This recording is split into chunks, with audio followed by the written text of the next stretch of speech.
former Vice President Joe Biden will win Pennsylvania and Nevada, putting him over the 270 electoral votes he needs to become the 46th president of the United States. This is the time to heal in America. While I may be the first woman in this office, I will not be the last. President Trump remaining defiant and not conceding this race. By all indications today, the president wants to keep fighting all the way to the Supreme Court. Biden-Harris team unveiling its official transition website, buildbackbetter.com, outlining issues he says he'll tackle on day one.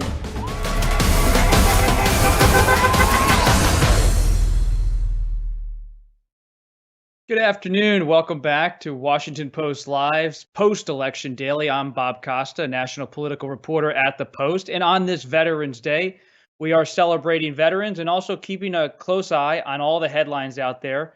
And to really dig deep today on a battleground state from the 2020 campaign, that's also my home state, Pennsylvania. And we'll be joined by Senator Pat Toomey, a Republican, and Senator Bob Casey in just a moment, a Democrat.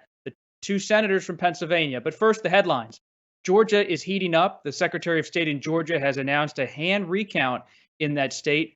President-elect Biden is up by about 14,000 votes in the latest Washington Post count. And that's going to be a state that everybody in this country who's involved with politics will have their eyes on between now and the January 5th runoff. Have a story in the Post today all about it. Speaker Pelosi, meanwhile, in the House remains in charge. She has fended off no challenge. No Democrats stepping forward to challenge Speaker Pelosi, despite Democrats losing seats in the House of Representatives. It's a testament to her power. And it's also a sign that Democrats who are ambitious in the House, like Hakeem Jeffries of New York, are probably going to just wait out Speaker Pelosi until she decides to retire at some point and then have an open race for the gavel. But it's interesting, when you lose seats, usually there's a leadership challenge in the House of Representatives, not this time. And finally, Biden and Boris, President-elect Biden, Prime Minister Boris Johnson, had a phone call that was productive. Boris Johnson spoke to the House of Commons in recent hours, and he said it was a productive call about climate change. He also notably referred to President Trump as the former president. So it's an acknowledgement from one of our top allies, the UK, that they have moved on, even though President Trump has not and has refused to concede. But now let's bring in Senator Bob Casey of Pennsylvania, a Democrat, a longtime leader in the state, has been elected to state offices, and has been in the Senate now for quite some time. Senator Casey from Scranton area of Pennsylvania, great to have you here. Bob, good to be with you. Thank you. Senator Casey, I remember being with you in Scranton in 2017, right after President Trump was elected. And even then, we were talking about 2020. Pennsylvania was going to be a key state in the campaign. As you look at the results and reflect on this past campaign, where is Pennsylvania right now, politically speaking?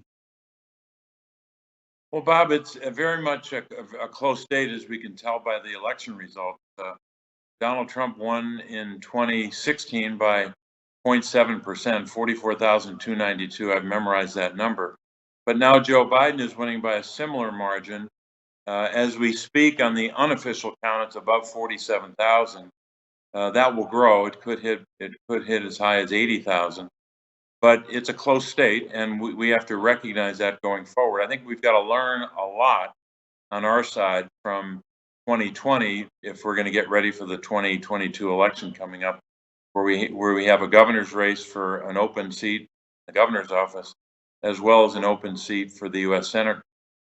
With Senator Toomey saying he's not going to run. So that's significant that we've got a lot at stake in 2022. But I'm grateful that the people of Pennsylvania elected Joe Biden because you could see in his campaign that he followed the strategy which I and others thought was necessary to win the state. So we're happy about that. You mentioned 2022. Longtime Pennsylvania political observers have often said Senator Casey might want to be governor himself, like his father. Are you in any way thinking about it, a run for governor in 2022? I'm not, Bob. I'm very happy with the work I'm doing in the Senate and blessed to have a chance to serve another term. I just got reelected in 2018, so I'll be busy here. And I also want to make sure that I can concentrate my work, not just on the work that I do on behalf of the people of Pennsylvania, but also to help Joe Biden succeed, because if he succeeds, I think the nation and our Commonwealth will be better off. Could you ever see yourself running for governor down the line later in your career? Well, Bob, I just turned 60 this year, and David Lawrence, as you might remember, in the late 1958, I think he was about 68 when he got elected governor. So there's always inspiration out there. President-elect Biden, of course, from Scranton. Are you privately pushing for the presidential library? And I know this is down the line, to be in Scranton, Pennsylvania, rather than Delaware. Bob, we haven't gotten that far down the road. We're still at 47,000 in the margin and still climbing. We at least want to certify the results before we talk about a presidential library. But I would say this, Bob, when you consider the issues that Joe Biden talked about a lot in the campaign, I think set forth a real detailed plan.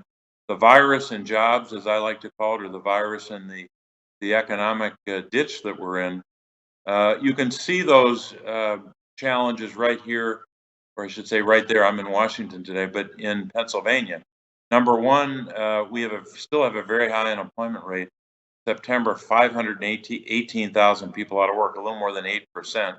And that's low from where it was in April through August.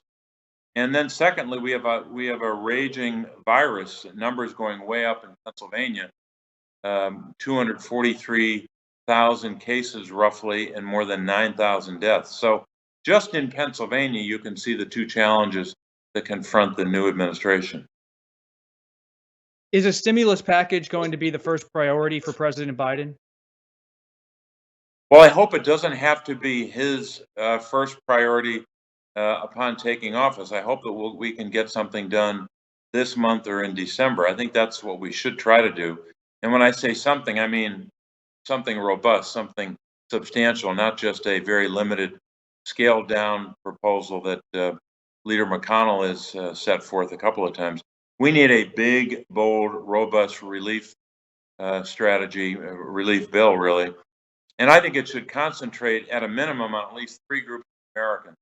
Older citizens, a real strategy to get the nursing home case number and death number down. Over 91,000 people have died in nursing homes. That's an abomination, a failure for the greatest country in the world. We have 91,000 represents resident deaths as well as worker deaths. We got to get that down, and I have a strategy to do that if we fund it. Secondly, I think communities of color need help in this pandemic. They've been disproportionately affected by way of case numbers and death numbers. That means a big boost to Medicaid to make sure that we have coverage for those Americans. And certainly people with disabilities are a vulnerable group as well. They've suffered disproportionately. We need to make sure that there are options for seniors and people with disabilities to get them help in home settings or community-based settings. So that's leaving out food assistance and state and local government help. You can see how big this has to be, I think, to provide the relief that we need. I hope we can get it done this month or next. President Trump and his campaign are mounting legal challenges in Pennsylvania. You're as plugged in as anybody with the state legislature, the Democrats and the Republicans.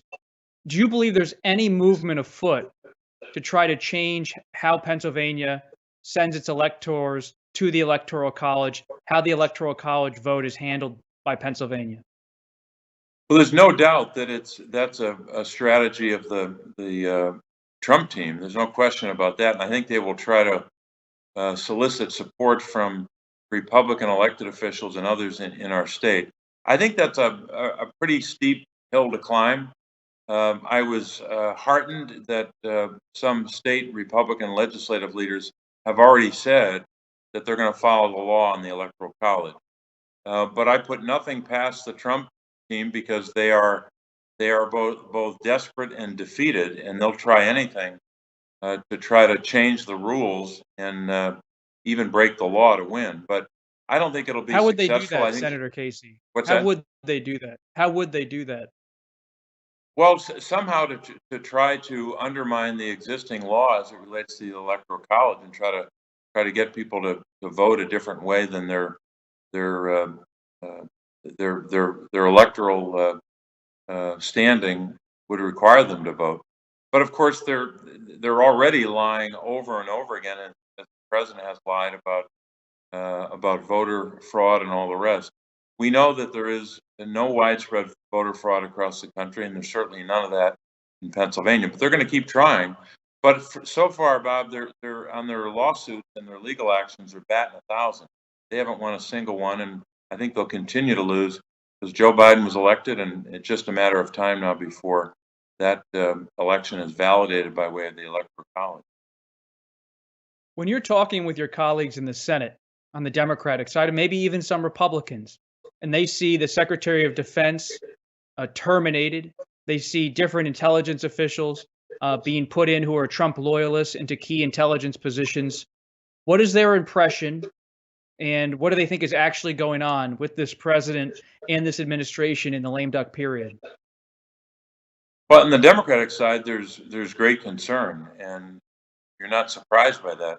I think there's probably also significant concern on the Republican side. I haven't had a chance to engage with Republican senators yet. We only got back just on Monday, but I wish Republican senators would stand up and tell the truth about what happened here. Joe Biden was elected president. He is the president-elect. And the faster that the transition is able to kick into gear fully, and especially as it relates to our national security, his team, he and his team, should be getting national security briefings at the rate and at the depth that every other former president-elect has been getting them. But that hasn't happened yet. It puts us at risk, and it just shows you the lengths to which Donald Trump will go, even to undermine badly our national security. I just hope that Republican senators and House members would say to the White House, look, you've got to, at a bare minimum, provide the national security briefing so we don't have a gap or a seam in our national security going forward. We now know that our adversaries are looking for those kinds of gaps. We can't afford that.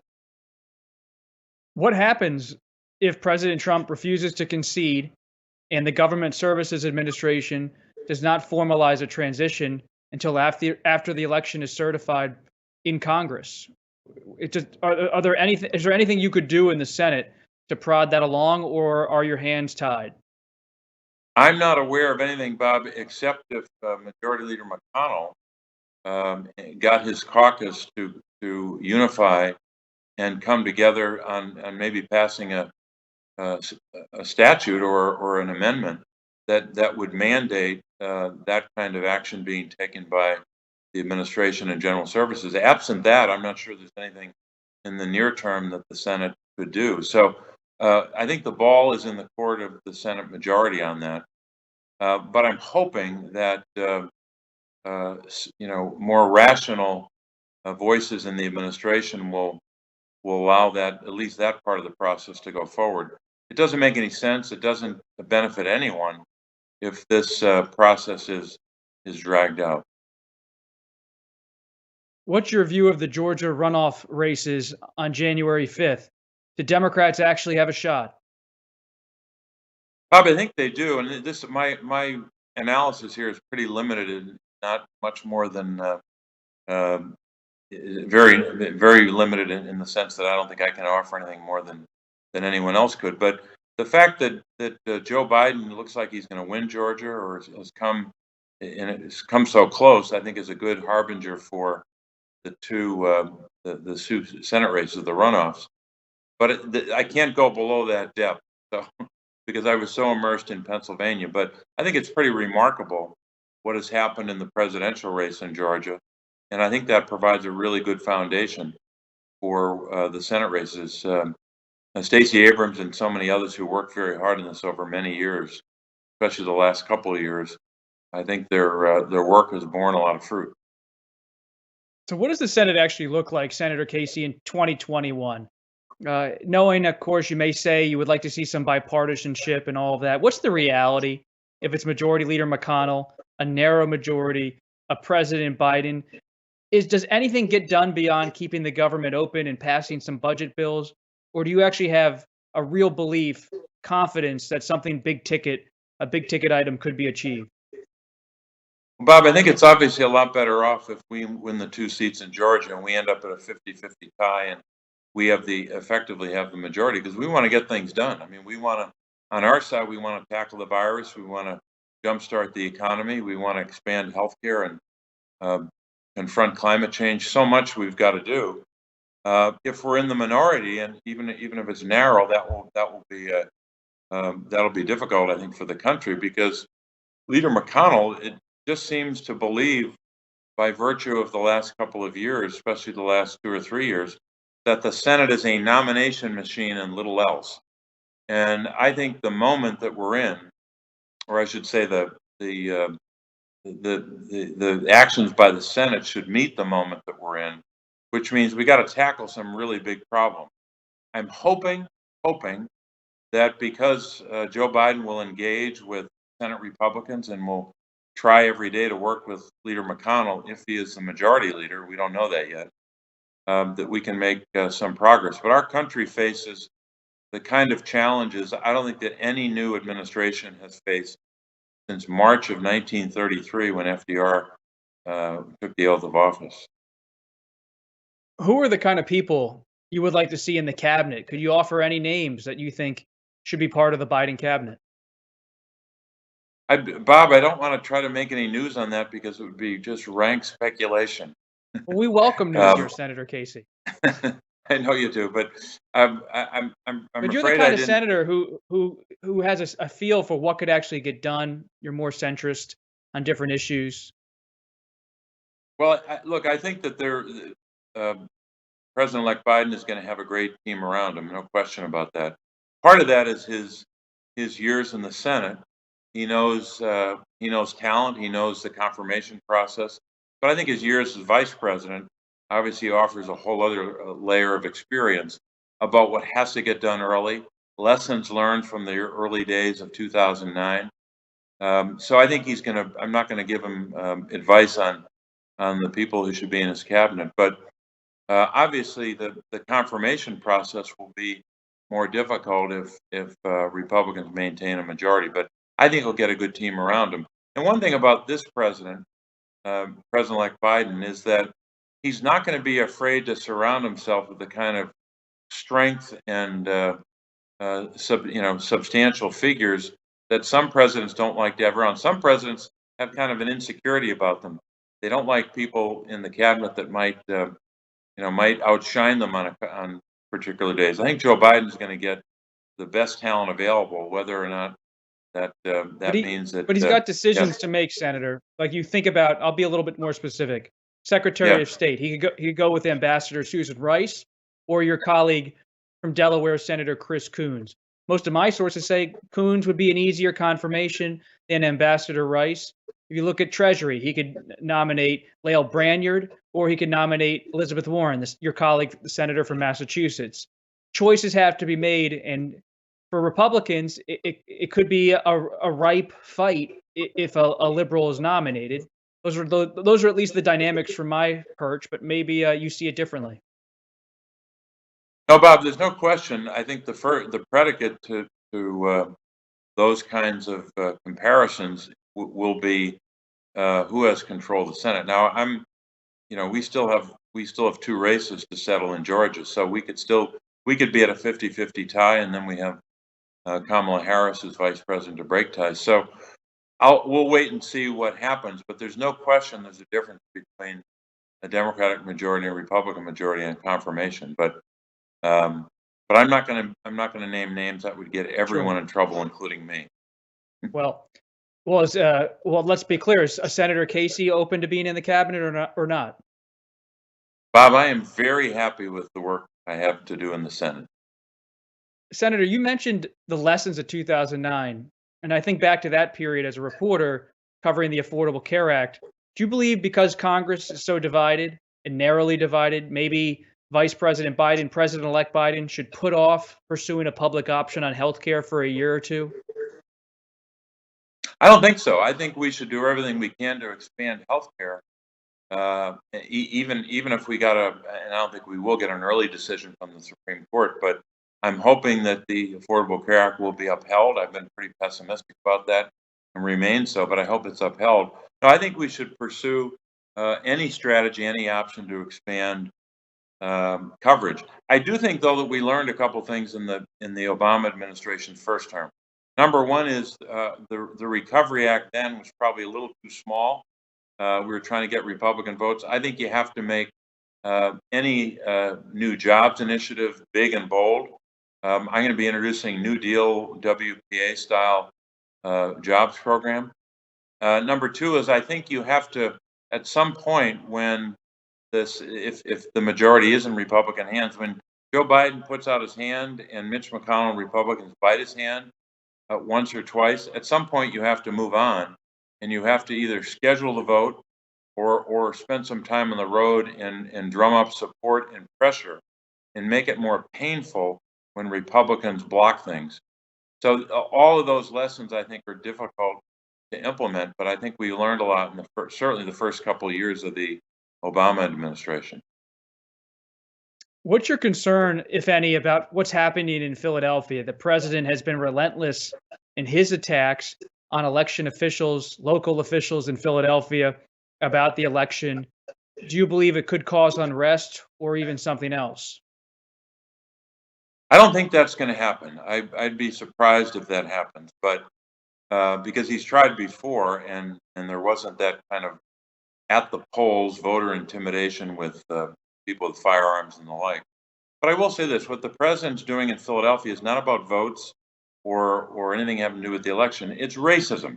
He's engaged in a racist attack on Philadelphia. It's a continuation of what he's done over and over again. The bad news for the president is Mr. Schmidt, the Republican city commissioner, has reported now in 60 Minutes and in other interviews that there's nothing wrong with the vote in Philadelphia. There's no voter fraud, and that's consistent with all the reporting.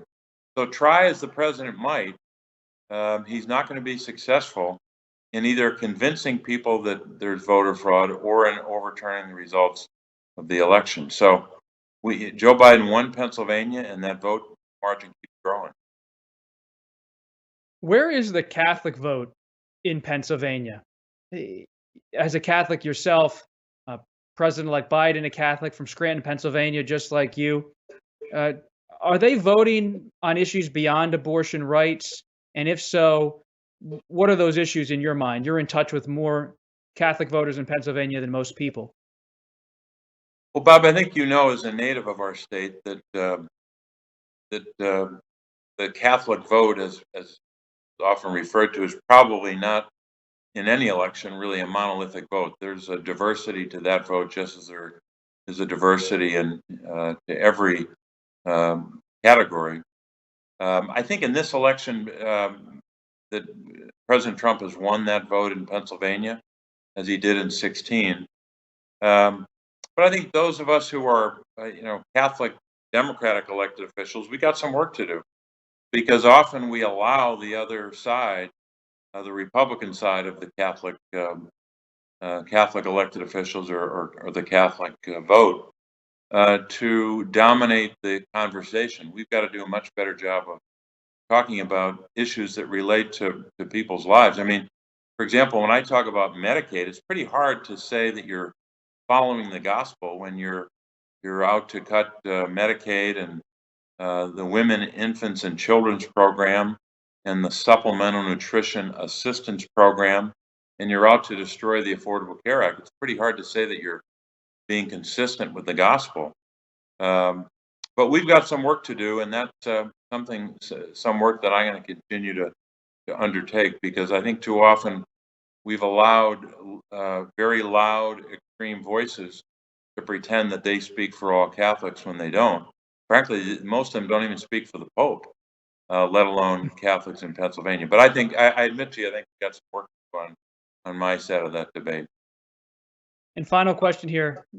When you look at 2022, you say you're not running for governor, But in that open Senate seat race, should Democrats move towards someone who's more like a Bob Casey Democrat, maybe a little bit more centrist, to make sure Pennsylvania, that seat maybe moves to Democratic hands in 2022? Well, that's going to depend upon a lot. I think we're going to nominate someone to be able to run not only a competitive but winning race, but it's wide open now, Bob. There'll be a number of contenders for that. It's still pretty early, but I think it's going to be wide open. I'm not sure that I want to impose a predicate or a label on that nominee, because look, our state has changed enormously. Just in your lifetime, and even more dramatically in my much older lifetime, the votes that Democrats are getting in suburban communities are extraordinary. I mean, even from 16 to 20, the vote went up in Montgomery County by 5 percentage points. From Joe Biden won Montgomery County by 26 points. It was 21 last time. Delaware County way up. Your native home county, Bucks County, went up as well. Chester County even more dramatic. So the suburban vote for Democrats is really rising and has potential to grow even more.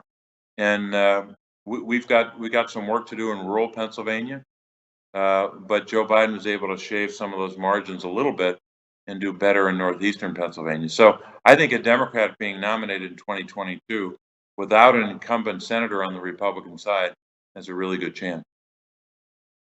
Senator Bob Casey, look forward to seeing you in Pennsylvania again for an assignment and coverage. But until then, all the best, and thanks for stopping by this afternoon to talk about our state, our home state, Pennsylvania. Bob, thanks so much. Thank you. And we're now joined by Pennsylvania's other senator, Pat Toomey, Patrick J. Toomey, Republican of Pennsylvania. Senator Toomey, great to have you here. Great to be with you, Bob. Senator Toomey, I'm not sure how much you heard of my conversation with Senator Casey, and you may even talk to him from time to time about this. But how do you see Pennsylvania right now politically? Has it changed since you first came into office back in 2011? Oh, sure. It's changed in a lot of ways. But look, I think if you look at the election from last week, there's no question that most Republicans are disappointed that the president does not appear to have won this election. But every other place on the ballot, Republicans did remarkably well. And that's just irrefutable. We picked up seats in the state house. We picked up a seat in the state senate. We won 2 out of the 3 statewide row offices in Pennsylvania. We had incumbents running in very, very difficult races, and they all won. So, as I say, I think Republicans are disappointed with the way things appear to be going at the top of the ticket, but everywhere else. And frankly, that's true about the country. Who was it that was suggesting that Republicans were going to pick up seats in the House? And more than a handful, apparently. I think we have an excellent chance of holding the Senate. And we flipped a couple of state legislatures, didn't lose a single one. So for all of the predictions about a blue wave, it's not even a ripple. So if Republicans are on the upswing in Pennsylvania and perhaps elsewhere, why are you retiring in 2022? Maybe you're going to rethink that decision now. No, that would be your speculation, but that's not going to happen because my decision is not based on our political fortunes. It was a personal decision, Bob. I've long been sympathetic to term limits. I imposed term limits on myself in the House and served only the 3 terms that I said I would. And I always thought, and I always openly acknowledged that I thought I'd probably serve just 2 terms in the Senate. And when I finish this term, which I intend to finish as strong as I can, I will have been in elective office for 18 years. And, for me, that's enough. So I'm glad that Republican prospects have been getting better and look really good at this point. But that doesn't even begin to change my thinking. Senator Toomey, there are a couple reports in the Washington Post today, one on the editorial page by David Ignatius, another on the news section by Shane Harris, with officials, current and former, raising alarm, to be frank, about the lack of a formal transition process for President-elect Biden, for the GSA to not be working with the Biden transition team. Are you concerned as a U.S. Senator about that lack of a formal process for the transition for the president-elect? Well, I would note that Vice President Biden has indicated that he does not see a problem. He thinks that this transition is going to go smoothly.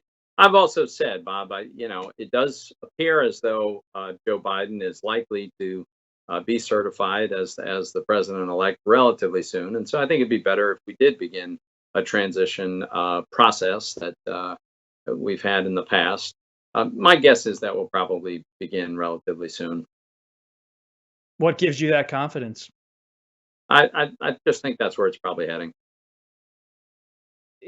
Are Republicans beyond yourself ready to take your position? Is that maybe where this is heading? But it's not my call. I'm just telling you. I think that's where it's likely to go. Do you consider Joe Biden to be president-elect?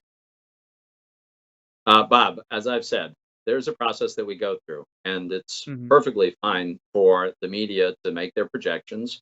And, after a certain point, the media has a certain amount of evidence to make those projections. That being said, elections aren't determined by media projections. They're determined by counting votes. And we're almost finished with the vote count in Pennsylvania, for instance. We are finished in many states. We're finishing in the others. But even that is not the end of the process. If it's close enough, as you know, in Pennsylvania, there's an automatic recount, whether candidates want it or not. If the election margin is narrow enough, it looks like this margin probably will be slightly outside what would automatically require a recount. But then the losing candidate can still seek a recount. So that's probably going to happen. And then there's litigation. We're a litigious society, and our elections have litigation pretty frequently, I should say. So I think we're going to adjudicate several disputes. That's all part of this process. It'll be done soon enough, and I think the outcome will be clear. While President Trump continues his legal challenges, including in Pennsylvania, he is also attacking the integrity of the election in tweets, and he's urging his supporters to share that view. Any advice for the president when it comes to his rhetoric about the election? No, I'm not the editor of the president's Twitter feed, and I don't. Long ago, I decided it's probably best for me not to try to coach the president on what he should say in public. He has very strong views, and he's not shy about saying what's on his mind. So that's his business. How do you believe Pennsylvania will handle the Electoral College and the role of electors? Do you see any effort inside the GOP to put an emphasis on maybe making some changes as that process unfolds? So you may or may not be aware, but the Republicans have a majority in the state House and the state Senate, and Republican leaders in both parties have made clear that the Pennsylvania legislature has already exercised its responsibility for determining how electors are selected. And they're selected by the outcome of the vote, the will of the people of Pennsylvania. So that's how the electors are going to be selected. The legislature is not going to try to do an end run around this vote and try to put forth some alternative slate. That's just not going to happen. When you look at the termination of Secretary Esper, other personnel changes inside the intelligence community in recent days by President Trump, what do you see happening? What do you think's happening inside this White House, or what do you know is happening? So the presidents get to make that decision about their cabinet members, and there have been. It's not a state secret that Defense Secretary Esper and the president have had disagreements about public policy, and so it's not shocking that the president would make a change. So that's what I see. Looking ahead to 2021, do you see any possibility of gun control legislation, you and Senator Manchin, and perhaps a President Biden? I don't know, Bob. I still believe, as a strong supporter of the Second Amendment, I still believe that background checks are completely compatible with a very robust Second Amendment. And so I still advocate for the expansion to background checks that Senator Manchin and I attempted to get done some time ago. I don't know whether that's something that Joe Biden will make a priority of, and I don't know whether I'll be able to persuade enough Republican colleagues in the Senate to get something done. But I still hold the view that expanding background checks is good public policy, and I'm for it. Have there been any discussions recently about it? The truth is, the discussions recently have been all about election. What about when you look at ahead to 2021 spending in the Republican Party, in the fiscal situation? This has been a focus of yours for years. You first came on my radar in, I believe, 2004 when you challenged then Senator Specter in the Republican primary. And you were a spending hawk back then, a fiscal conservative. Do you believe your party has lost that value as a core principle, and will it ever return? So no, I don't think it's fair to say we've lost that value as a core principle. I think you have to look at, in fact, the recent history suggests quite the contrary. So first of all, the CARES Act was an absolutely extraordinary amount of money that we agreed to spend, but the circumstances required that, Bob. It's been 100 years since we've had a pandemic like that, and never before in our history did the government respond to any set of circumstances by shutting down the economy, making it illegal to go to work, illegal to open a business. And so in the absence of an economy, which is a difficult thing to even grasp, we felt we needed to come in and replace lost income for the people who would be completely, in desperate circumstances, and keep the economy alive so that when we got to the other side, we could have a strong growth. So we did that. I think it was the right call. There were a lot of provisions that I wouldn't have put in if I got to write the bill by myself, but I swallowed those because I thought the circumstances required it. Now let's look at where we are today. We're in the midst of a remarkably, really terrific recovery. It's not done. We're not at the end point of where we want our economy to be, but the economy is recovering much more rapidly than almost anyone thought. All the smartest economists were convinced that we'd be lucky if the unemployment rate at the end of this year got below 10%. Well, it was at 6.9% at the end of October, and that's with an expanding workforce, and wages are gaining. We grew 35% of our GDP in the last quarter. So this is a remarkably successful recovery. It is going on all cylinders. Sure, we've got a ways to go, but we're going to get there. And now, what do you see this divide? We have Democrats, including my good friend and colleague, Senator Casey, who, despite this very robust recovery, want to spend trillions of more dollars. We're not in the same place we were in March. And trillions more, like Speaker Pelosi and most Democrats seem to want to do, is not a good idea at all. Republicans have advocated something that is still quite ambitious, several $100 billion, maybe $500 billion, but something that would be targeted, and it would be discrete, and it would be for a limited period of time. So if you look at that divide, several $100 billion of carefully targeted, and increasingly, I think it's fair to question whether even that is necessary, versus several $trillion. No, I think it's pretty clear which party cares more about fiscal policy. Do you believe Biden in January, President-elect Biden, will move on a stimulus? That'll be the first big ticket item he pursues? So I don't know. I certainly can't predict what Joe Biden will do. There will be an effort to do something in this lame duck session, and that could pass. It's possible that I think it's pretty clear Speaker Pelosi didn't want a big stimulus. She didn't want any stimulus bill to get done prior to the election. She was concerned that would help Donald Trump. And the bigger priority than dealing with the circumstances that Americans are facing was to do anything to defeat Donald Trump. Well, so now that is behind us, the election is behind us, she may have a different view. Joe Biden might have a different view about what Democrats should do in this regard, but I don't know what that will be. I think there will be a Republican consensus. I'm certainly not suggesting it'll be unanimous, but I think there'll be a consensus in the Senate that a narrow targeted bill could still make sense and probably would still have broad Republican support. But if this is going to be a multi-trillion-dollar liberal wish list and bailout for insolvent states and cities, that's not going to happen. What's President Trump's role going forward in the Republican Party? What should it be? Oh, look, I'm not going to tell him what his role should be. That's going to be for him to decide. How do you believe he has influenced the Republican Party as you reflect on his term? Well, there's a lot of ways.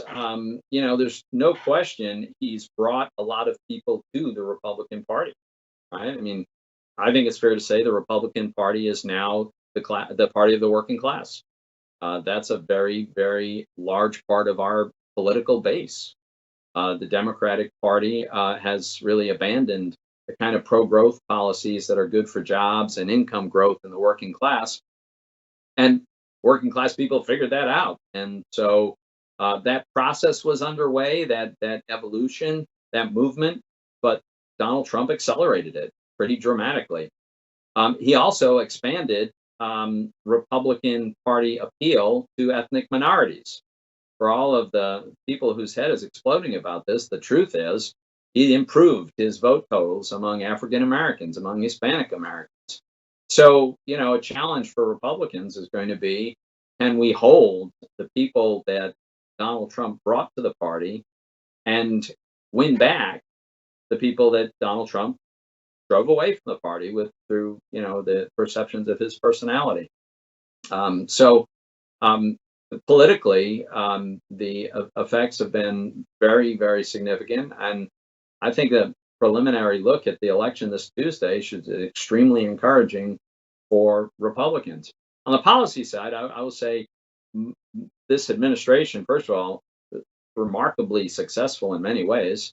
It's just an objective fact that we had the strongest economy of my lifetime right up until the pandemic hit earlier this year. We had record low unemployment. We had wages growing at an accelerating pace. We had a narrowing of the gap between the highest earners and the lowest earners. We had an energy renaissance that was reducing our CO2 emissions because natural gas was replacing coal for electricity generation. There was a tremendous amount of really good news, much of which I think came from the pursuit of conventional Republican policies like pro-growth tax reform and rolling back regulations.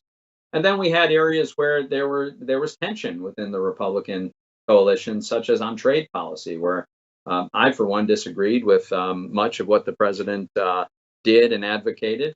It's. Do you believe the GOP is a protectionist party right now, generally speaking? No, I don't. No, I don't think that'd be a fair characterization. I think, in fact, if you look at it with some very, very narrow exceptions and a significant unique case, which is China. Otherwise, we're in the freest trading environment in 100 years. And it's in that free global trade environment that we achieved the strongest economy of our lifetime and record low unemployment. So it's very, very clear that even with the Trump administration, with Republican Congress, we continue to have very robust trade. And by the way, the Trump administration has been pursuing discussions about a free trade agreement with the UK, a free trade agreement with Japan. So the message, even from the Trump administration on trade, has been mixed. It's not been exclusively protectionist. When you look ahead to 2021, you're as familiar with financial issues, banking issues as anyone in the Senate, at least on the Republican side. Are you prepared to go to the barricades, politically speaking, if President-elect Biden nominates someone like Senator Warren or another progressive to be the Secretary of the Treasury? How do you see that playing out, and what are you prepared to do inside the Senate? Well, first of all, I doubt very much that Secretary Warren would be on the nominating table, because the governor of Massachusetts is a Republican, and replacing her with the Republican senator probably wouldn't go over really well with Senator Schumer. But here's what I think, right? The population of a cabinet is a shared responsibility. The president should get significant deference in putting together his team, even though most Democrats in the Senate were not willing to do that for President Trump. I was willing to do that for President Obama, and I think that is important. Having said that, especially when you have divided government, when the American people speak as they have, expanding the number of Republicans in the House, probably giving us a majority still in the Senate, growing Republican majorities in state legislatures across the country, we've got to recognize we've got a responsibility. It's advice and consent. And so I think people who are well outside of the political mainstream don't belong in really important senior level cabinet type posts. And that's why that'll be an ongoing discussion, I think, between a Republican Senate and Joe Biden, should he in fact get sworn into as president. Remind me, I don't have it in front of me, Senator. Did you oppose any Obama nominee for his cabinet? Well, I certainly opposed some Obama nominees. I don't remember whether I opposed specific people who were cabinet nominees. Right? We confirm people far below the rank of cabinet secretary, and I don't have that in front of me, Bob, so I don't remember. But I think that I probably voted to confirm over 70% of the Obama nominees that were made while I was in the Senate. That's kind of an old school view of being a senator, is it not? Of if a president's elected, they should have some room to pick their people. Well, it is the way Republicans have historically treated Democratic presidents. As I say, that was not reciprocated for President Trump to a large degree. But I think it's a shared responsibility. We should provide advice and consent, but consent is not a meaningful concept unless it can be withheld if the circumstances require it. Let's finish with a little bit of Toomey talk. Indulge me, Senator. Just the final couple minutes here. 2022, are you going to stay out of the primary for your seat, or are you going to keep on the table the idea that you could endorse a successor? I haven't made that decision, Bob. I haven't really even thought about it much. I really have no idea what the field will look like, and so it'd be premature for me to decide whether or not I'm going to play a role. Any advice to Pennsylvania Republicans as they look to the gubernatorial race in Pennsylvania about who to nominate or how to win that race? Well, certainly not whom to nominate. You know, that's up to the voters. Look, Pennsylvania. The only thing I'm sure about Pennsylvania is in this context is that it's going to be competitive. It'll be expensive. And we need a good candidate to run a good race. If we have those things, then I think our prospects are quite good. But you've got to earn it. Big, diverse population, and neither party can take it for granted. You got to go out and earn it. Senator Pat Toomey of Pennsylvania, Republican, former House member, now Senator. Really appreciate your time this afternoon. It's nice to have you and Senator Casey talk a little bit about Pennsylvania. I grew up as a Pennsylvania political junkie, so I appreciate you having a little fun with some of the non-DC questions. Thank you very much, Senator Toomey. Thanks for having me, Bob. Appreciate it. Well, I hope you all enjoyed those conversations with Senator Bob Casey and Senator Pat Toomey, Pennsylvania's two senators. Not always you get to see them together back to back to really weigh in on what's happening in Washington. Interesting to me as a reporter how Senator Toomey is measured and not being overly enthusiastic, but is calling for an orderly transition of some sort. He was careful with his words.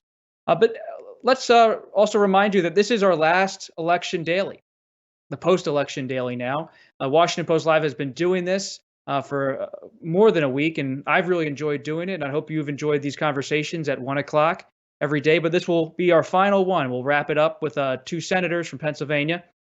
But that doesn't mean Washington Post Live is shuttering in any way. They'll continue to have great programs. I'll be hosting some programs from time to time. And make sure to watch tomorrow, 10 a.m. Eastern. My colleague Paige Cunningham will be with the famed immunologist, Dr. Carl June, discussing cancer research. And David Ignatius on Friday at 1 o'clock will have a conversation with Alexander Hardy, the CEO of Genentech. And you can always head to WashingtonPostLive.com to register and find out more information about upcoming programs. That's WashingtonPostLive.com. Register and find our whole schedule there. But for now, I really appreciate you coming by this afternoon and for all of these election daily conversations. We've made it through the election. Let's carry on. I'm Bob Costa. All the best.